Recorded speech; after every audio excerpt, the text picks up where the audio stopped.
تو جب میں بولا اور میں نے کہا کہ سر میں وہاں تک جاؤں گا جہاں تک میری زندگی ہے، میں وہاں تک جاؤں گا اور جو مشکلات ہیں میں برداشت کروں گا. تو اس کے بعد سماعت شروع ہوئی، اتنے میں میرا وکیل بھی آ گیا جو میں نے ذاتی کیا ہوا تھا، تو وہ ریٹ خارج ہوئی.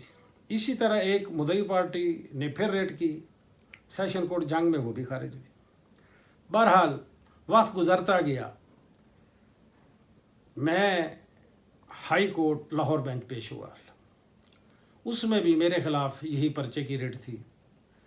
تو ایک بات میں بتاتا چلوں، کچھ لوگ محسوس بھی کریں گے میرے پولیس ملازمان، ہمارے ریلوے پولیس میں کافی اس چیز کی کمی پائی جاتی ہے کہ کیونکہ یہاں زیادہ تر اس تفتیشیں کم ہوتی ہیں، قانون سے ناواقفیت، نا تجربہ کاری کی وجہ سے بھی کافی چیزیں پائی جاتی ہیں جو اس کیس میں آئی ہیں.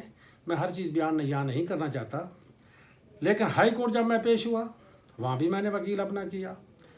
ایک محترمہ تھی ہماری ایڈوکیٹ، وہ پیش ہوئی، لیکن میں تیاری کر کے گیا تھا، اور مدعی پارٹی کے بھی 2 وکیل تھے. وہاں بہت بحث ہوئی، اللہ کے حکم سے وہاں بھی ریٹ خارج ہوئی. اس کے بعد سی پی او میں آیا تو وہاں افسران بالا نے بھی اس چیز کو کہا کہ آپ غلط ہیں. میں نے کہا سر نہیں، میں غلط نہیں ہوں، حقیقت یہ حقیقت چھپ نہیں سکتی. بہرحال وقت گزرتا گیا. وہ غریب آدمی تھے، میرا حق تھا کہ ان کو سپورٹ کرنا. تو جب پھر ہائی کورٹ نے یہ فیصلہ کیا کہ تفتیش جو ہے وہ لاہور میں کی جائے گی، وہاں ایک ڈی ایس پی امور کر دیا گیا لاہور میں. تو اس کو اب اس ڈی ایس پی بھی مجبور تھا، کیونکہ اس میں میرا تقریباً تمام محکمہ میرے خلاف تھا. صرف اور صرف امجد منظور خان لگا ڈی ایس پی صاحب، اس نے بھی سپورٹ کی. میرا حلقہ افسر بھی تھا، ویسے بھی خاندانی آدمی ہے، اس نے بڑی سپورٹ کی. بالآخر تفتیشیں ہوتی رہیں. اترا مخالفان نے میری موجودگی میں امجد خان لگا کو مدعی پارٹی نے کہا کہ 3 کروڑ روپیہ صرف اس مثل کے خرچے کے لیے رکھ دیا جو آج سے 25 کروڑ روپے بنتا ہے. اس نے کہا کہ میں نے کہا جناب مدعی صاحب یہ جنگ ہے، پاؤں کے نیچے دیکھو یہ جنگ ہے، میں کوئی امریکہ سے نہیں آیا. آپ کروڑوں روپے لگا لیں، آپ نے بھی یہی رہنا، میں بھی یہی رہنا، نوکریاں رہیں گی یا نہ رہیں گی وہ بعد میں جو کچھ ہوگا. آپ یقین جانیں کہ وہ جو غریب پارٹی تھی وہ بھی سادات کی شاہ جیونہ کا مرید تھی. اگر ان کو اشارہ کرتا تو وہ ہر جان و مال سے وہ کبھی بھی دریغ نہ کرتے. تو اس طرح میں نے مدعی پارٹی کو کہا کہ ان کا بھی تعلق ہمارے ساتھ تھا، ویسے اچھے آدمی ہیں، لیکن ان کا مدعی پارٹی اور ملزم پارٹی کا سیاسی مسئلہ تھا اور کچھ بھی نہیں تھا، کیونکہ وہ ان کو چودھری نہیں تسلیم کرتے تھے، وہ کسی اور کو ووٹ دیتے تھے. لیکن ایک ہی گاؤں میں رہتے تھے آمنے سامنے.